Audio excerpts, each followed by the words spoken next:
you all for being here. Thank you, Enrico. Thank you. Most of all, for being here. It's been years in the making. I'd like, before we start, to thank Michael Darling, who really is the curatorial force behind this project. We were lucky to come in second. Michael installed a show at the MCA Chicago in a large square gallery that sort of resembles the auditorium that we're in. We have a circular gallery, which is very, very different. So the first question I'd like to ask our friend here, Enrico, is what new perspective or what have you learned from your work looking at it in this new environment? From the outstart, I think that the prospect of showing in Chicago in a much more conventional square gallery, which was actually maybe 3 times the size of this auditorium, which would then divided into sections, seemed easier and more linear than the prospect of showing upstairs in this sort of very unusual looking sort of setting. But actually, in retrospect, I think that the work, the show upstairs has highlighted certain relationships, which, as Melissa pointed out, that having seen both shows also, that the height of the space in Chicago was so dramatic. It was like over 10 meters or something, like incredible, like so tall. And because my sculpture and my work is not so monumental, there was a sense of dispersion maybe, or and also the fact that you could see so many different angles and vistas in Chicago through the different spaces at once, whereas here you're actually traveling across almost like in a sort of movie. I think it's almost looking like a conveyor belt where you could stand still and you imagine the work passing in front of you. And so there is a much more static and yet much more classical and yet sort of a lot more intimate relationship here with the work, I think, than there was in Chicago. So I was surprised to think that it felt a lot more at home here than it felt there, in a strange way. Well, when we discussed the galleries, we had the first thought of the square galleries at the lower level, but then when it appeared to us that those were the better galleries and those were the galleries that were available in the time slot, to my mind, I thought this was better because it was more organic. Yeah. Your work is very organic, it sort of unfolds. Yeah. There's the Italian terrazzo too, that many have commented on, always a challenge for artists, but in this case, it sort of fits beautifully. The title of the show, and Melissa yesterday was pointing out to the fact that Gradations of Slow Release really sort of tells how you experience this work, and the galleries are really the best to highlight that, is that it unfolds one chapter after another, one organic link after another. Can you tell us more of that?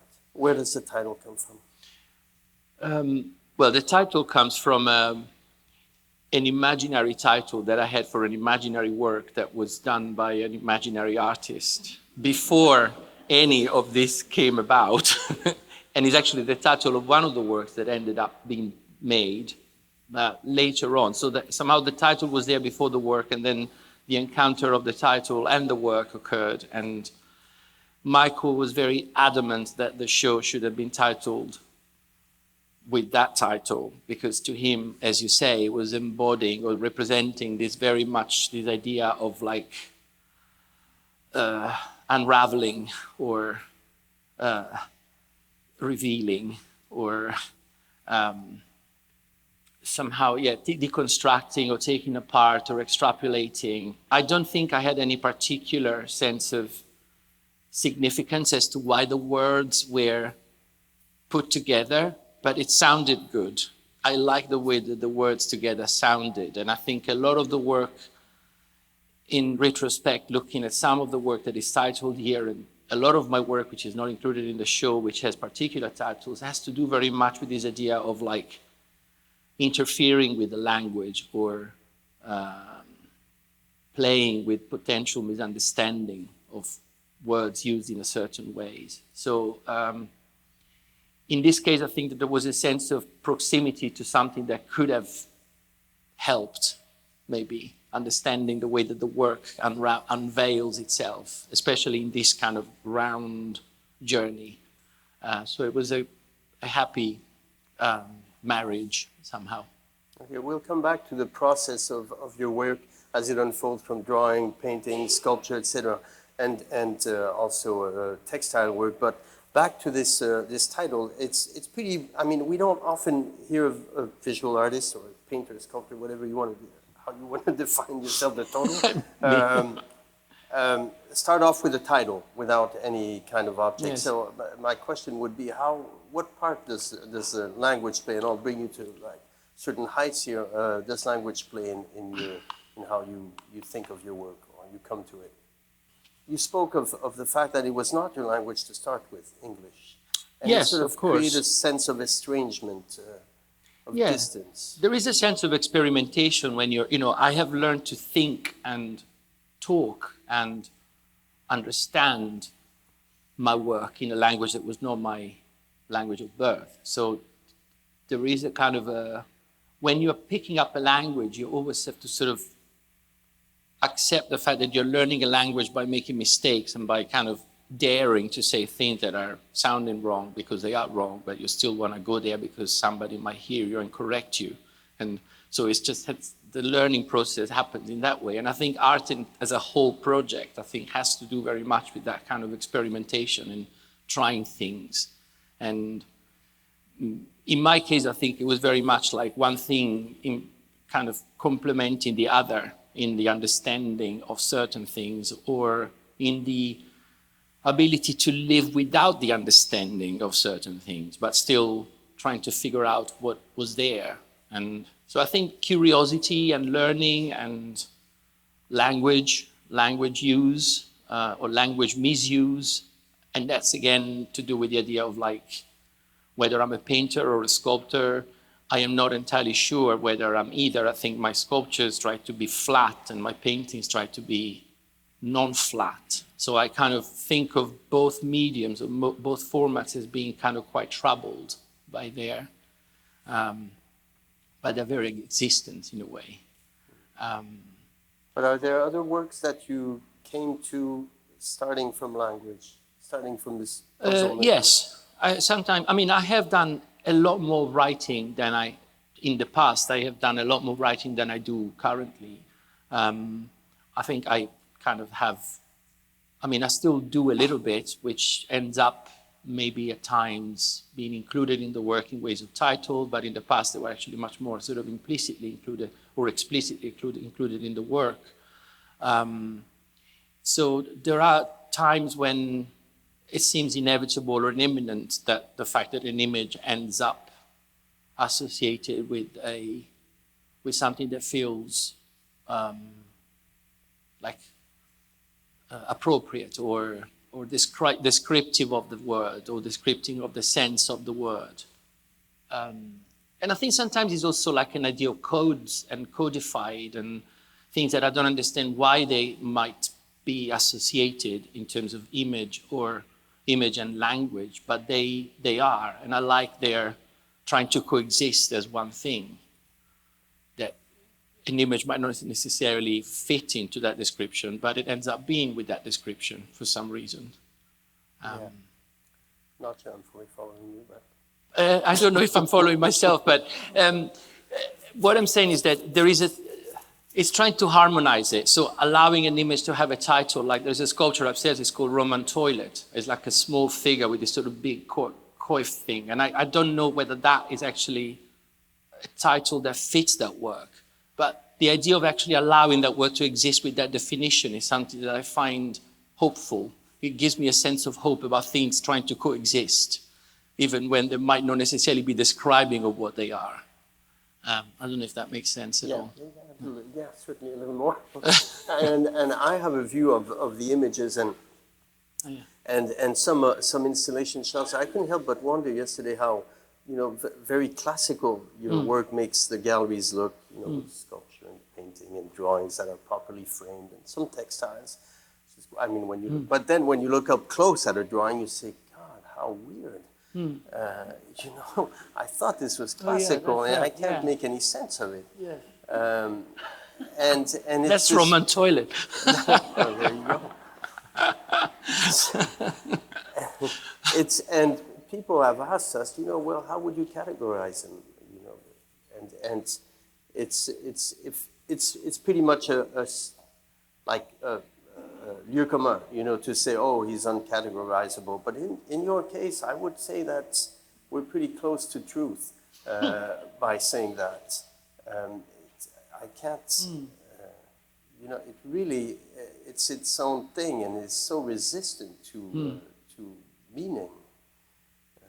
Is that something, you once said, we were talking, that you put this between you and the world because you didn't know how to relate with the world, and this gave you something to allow you to deal with the world. I don't think that, I think it's all very subjective. To me, the work is my experience of reality. I'm not actually feeling I'm making anything up in a weird way. To me, this is perfectly logical. It's just that when you are in the realm of creativity or art or poetry, you are actually investigating canons that might actually fall out of the norm that on a day-to-day basis, we as human beings invest energy to make sense of things, because we have to function. So art is the one place where you can actually somehow disrupt the flow of that functionality or that rationale or that sort of sense of, absolute truth or whatever truth it is that you have chosen to believe. But, you can actually create ways to experience things that are somehow okay when they're not entirely linear or agreed upon by a collective imagination. That they are a proposition to say also things can be like this. They're not an absolute, they're not. So the strange that I describe is a strange that you recognize because it's your strange also. You understand that strange. It's just that you may not invest as much time or energy dwelling upon your strange. So I do it on your behalf in a way. I am also describing your strangeness because our strangeness is collective. It's not mine. I'm not stranger than you.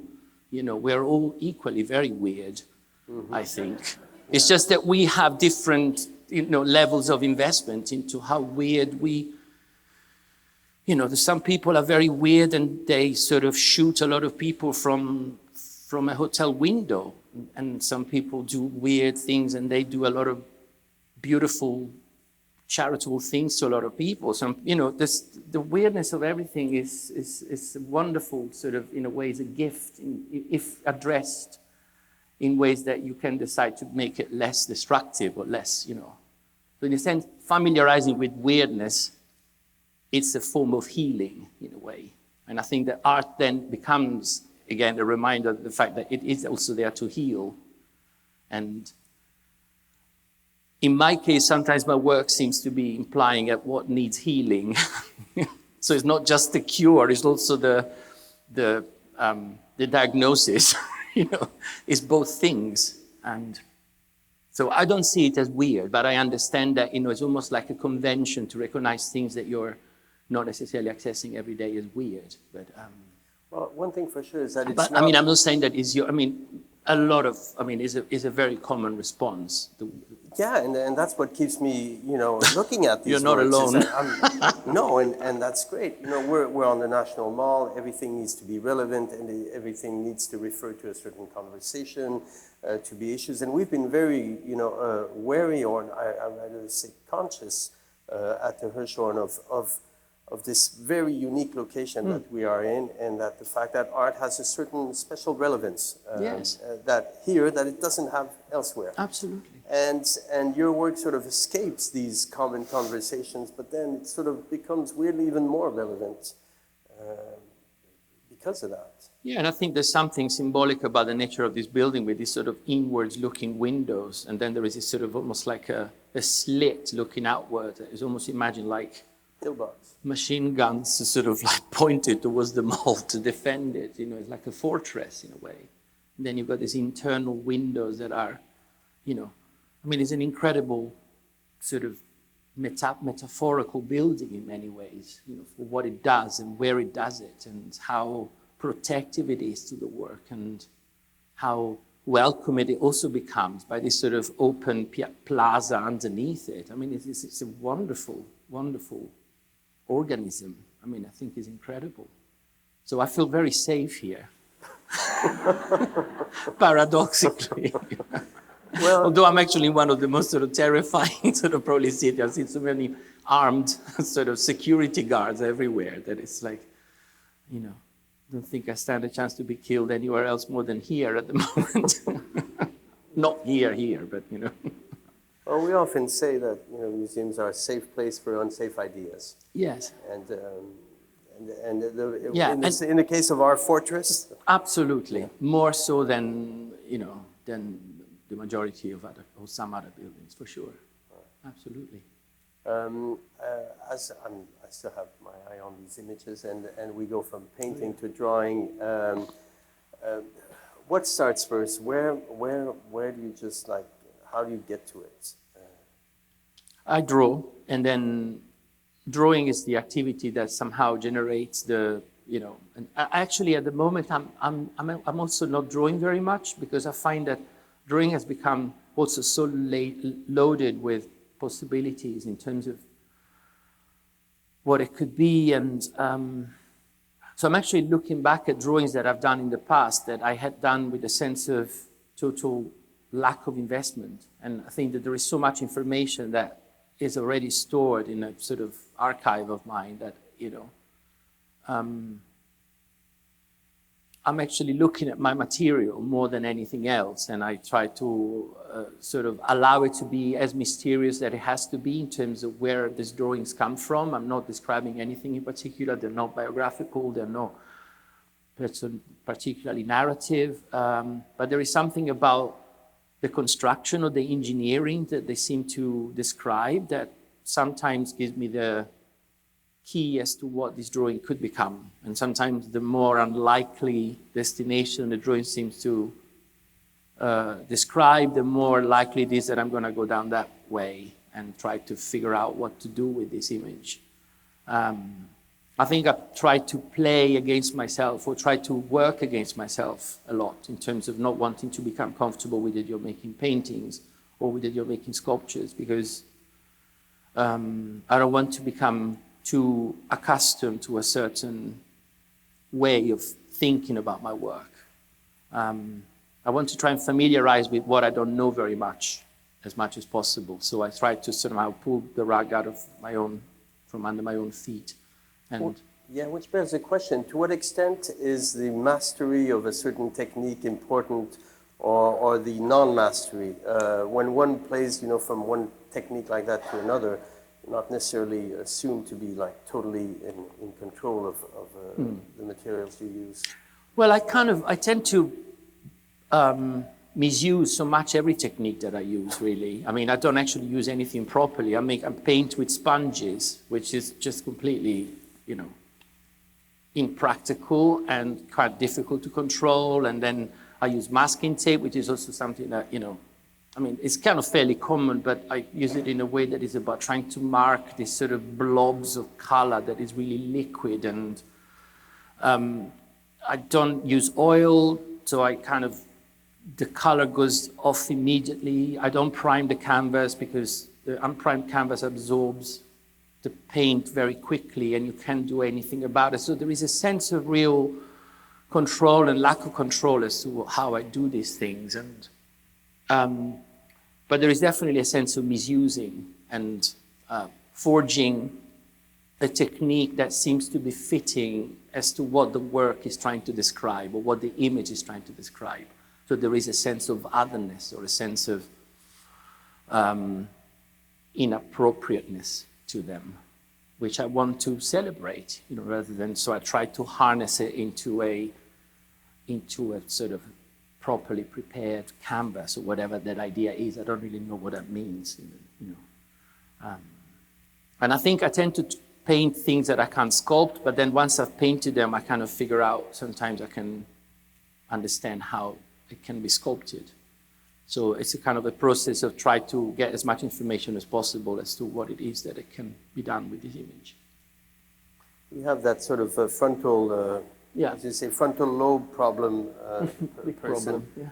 And that painting is ours, Mother Tunnel. The fact that it's ours, that's important. So how do these two relate? Which one taught you something about the other? Which one came first? The painting came first.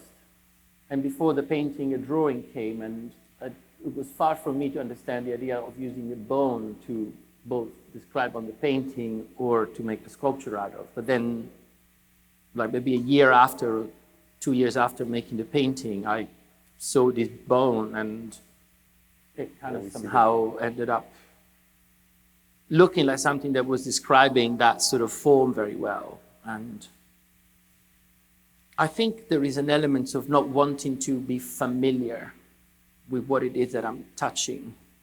And so my description of bodies has to do with a sort of sense of familiarizing with an unfamiliar way of describing a body, if that makes sense. And the body, of course, being such a recognizable form, you know, it sort of becomes the archetype of something that you can try and not recognize. And that opens up forms and compositions and colors and shapes. It gives up to, you know, it surrenders to the whole lexicon of making images. You know, so the body is quite important as a sort of a starting point to be taken apart. The human body. Yeah. Yeah. Yeah. Because that is sort of the thread that runs through all the works. Yeah. What part of your thinking, or actually your, even I'd say like your daily attention to art, goes into art history, goes into looking at Rodin or Bourgeois? Or... I think more than I think, or it has more than I think. I still look with curiosity. I tend to look a lot more to how things are displayed these days rather than how things are. You know, I'm interested in the display of work very much, in the way that art is presented. And but I can also say that I have quite a vast personal archive of references that are built over years of, you know, from a variety of sources. So that it is very important. I think nothing is new in a way. You can say that nothing is new. I'm not doing anything. I'm not boiling the ocean, or I'm not, you know, just sort of curing. You know, it's just giving an example of how things can be done out of the things that are already done. So it's very much present. Because when we look at the show, we walk through, you know, it's very classical, and without any work referencing any other specific work. I mean, there's really no quotation in what you do. It sort of connects to our own sort of modern classic or classic modern collection, if only by the sculpture, the materials, the drawing. There's a sense of continuity with our collection. Yes. I'm thinking of the Manzus, the Brancusi. They're not there on display, but it feels like it's nourished by a certain history. Yes, undoubtedly. I think it's a given somehow that, you know, you're dealing with kind of.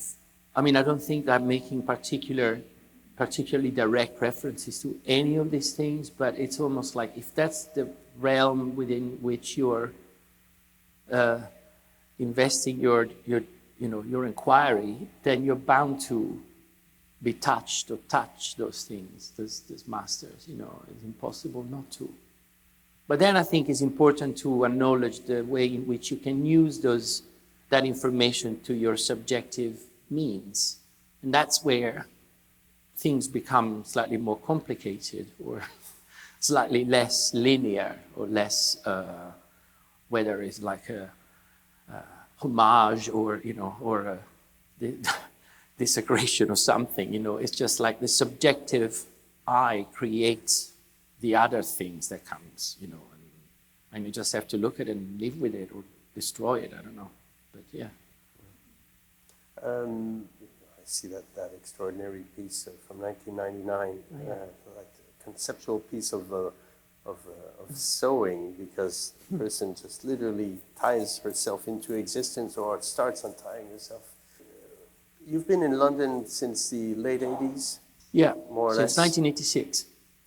And bringing back to the previous question about reference, you're not referencing anyone, but there's a sense of tradition here and there. I see Redon. The first time we met, like in Berlin, 10 or 12 years ago, I couldn't help but thinking of late 19th century fantasy painters like Redon and Moreau and others. But how British are you and how Italian are you? I think I'm benefiting from both the best and the worst of the two, I suppose. You know, like in terms of understanding, growing up in Britain as an artist in the early 90s, it was very much a case of either being with what was the ongoing trend, which was the YBAs, and therefore this sort of very strong cultural phenomena that was taking place at the time, and joining in some form and shape, or to sort of not react consciously to it, but just to continue doing what it is that you were doing, and because it was so irrelevant to what was going on that you just felt like you were left totally unobserved, and you were completely invisible. So the invisibility creates a great vacuum where you can actually really do the things that you are interested in. And applying for a job as an assistant to Baselitz when I came out of art school in '94 was unheard of in the context of the YBAs. Why would you want to do that? As an example, but it's it was very much like a very different sense of pursuit, so that was freedom ultimately. And I think I was very much tapping into also a set of traditions that were belonging to my genetic inbuilt education of an Italian, kind of from a family of artisans who had a very, very uninhibited relationship with materials, with crafts and with making. So I was basically applying all these things in a vacuum. And so London was wonderful because I had no pressure. And there was nothing that I was interested in. So I was in a place that was utterly uninteresting to me, which was wonderful because I had to make the things that I actually thought were interesting. I had to create my own interests and I had to look for them. I had to look for the things that were really interesting to me, which was definitely not, Damien Hirst or, whatever it is. I knew what was doing. I was next door studio to Damien Hirst, but it was just so obviously not what I was meant to be there for. So you create your own language. Again, you return to this idea of forging your own vocabulary. And of course, being Italian, that's, I don't know, it's a poison chalice in many ways, but it can also be quite a useful thing, We have some wonderful traditions. So, but it was very much about the benefits of being in a place that I had very little in common with, other than music or these other things, but definitely not visual culture. So strange. The attention that the YBA got, the Young British Artists, sort of let you free of Absolutely, yeah. And I think there was a few of us that really benefited from that, because most people fled because they felt it was impossible to stay in England unless you were joining into that language. Well, that's how Peter Doig also, a absolutely, friend of yours, absolutely, developed in the shadow of... In the shadow of this phenomena that was very, very curious because you were on one hand you were thinking, why is this happening? And on the other hand you could really understand why it was happening because it had a cultural significance. It was like an operation. And also because you had no precedent, so people could actually sort of make it look like it was the first time round that this was happening. So there was no real education about what was going on. So it felt really fresh and new. And Duchamp had never existed, or it was like, oh my God, what is this?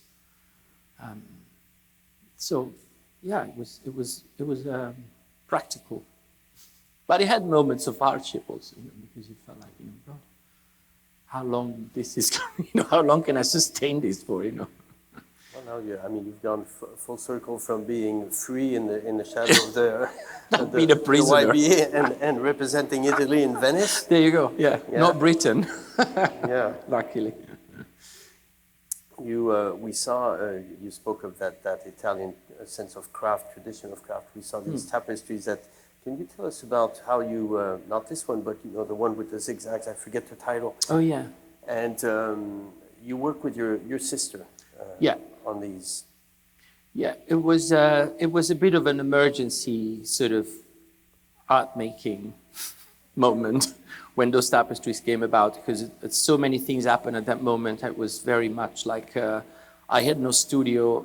My mom passed away, and I was invited to take part to the Venice Biennale in 2013. So it was, and I was actually not living anywhere also, because I was in Berlin, but I had left my place in Berlin, and my place in London was not really there anymore. So it was a kind of one of those things that you just think, you know, my God, how do you sort of make it all work? And with my sister is a textile restorer and dealer, and she showed me these examples of this particular sort of way of working with this recycled cloth, and we happened to have this sort of quantity of wool available, and so it was very much like acting in a total emergency regime. You know, it was sort of coming up with something that would have created an architecture within the space that I was allocated in Venice. So the textiles ended up being this sort of almost like a chapel or something that I imagined was like a shrine of sorts, like a soft shrine. And it was produced, or the work was produced by me and her, and there was a real sense of mourning also, and it was something quite tragic. It's almost like, I feel like every tapestry that I made since then has always been like keeping alive this sense of memory about my mother and my sister, you know, like this sort of strange personal family liaison in a way. And it's the only thing that actually I've done in an abstract also. It's the only work that I've ever done that has no representation of anything other than these sort of doodles, literally. And the doodles tend to be very immediate, and they should not really be altered. So they are quite impulsive and intuitive, but I just know when one would work as a tapestry or not. And you just sort of try to make that as a commitment to something which actually takes a long time to produce. And so they have a particular function, and I'm not really entirely sure how to describe that function beyond this particular set of circumstances that took place at that moment. But you've been doing them since. I have been doing them since. I've made about maybe 15 of them altogether, or something like that. Maybe a little bit, I don't know, something around there.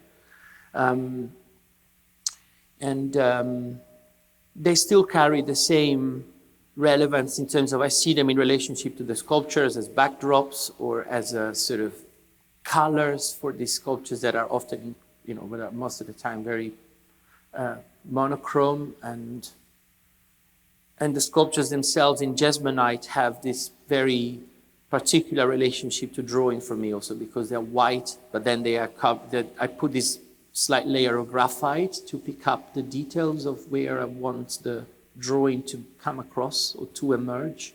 So they bring them back to some sort of form of drawing also, status.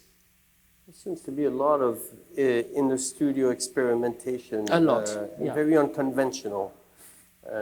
Graphite on jasminite. Yeah. I had to look jasminite up when I knew Yes, you were using it. yeah. I just didn't know of the existence of this Yeah. like a chemical stone. It was actually invented in Britain, one of those things that, and the guy who invented it, I think, had a moment when the kind of whole thing went bankrupt, and then it got really started to pick up, and you think he made a success of it, because it's used in a huge amount of, you know, art practices, although you might not recognize it as much, or, but it is an interesting material that was introduced to me after working with plaster for most of the time. It's so much more resistant, it's much harder, much tougher, much more workable as a surface. So it's an interesting thing. Now back to this week. I mean, this is quite a moment in your career, and of course in your life. You're at the Hirshhorn on the National National Museum of Modern Art after Chicago. You had projects in Seattle and Hammer, but this is by far the largest presentation of your work in North America. Yeah. And then Venice. Yeah.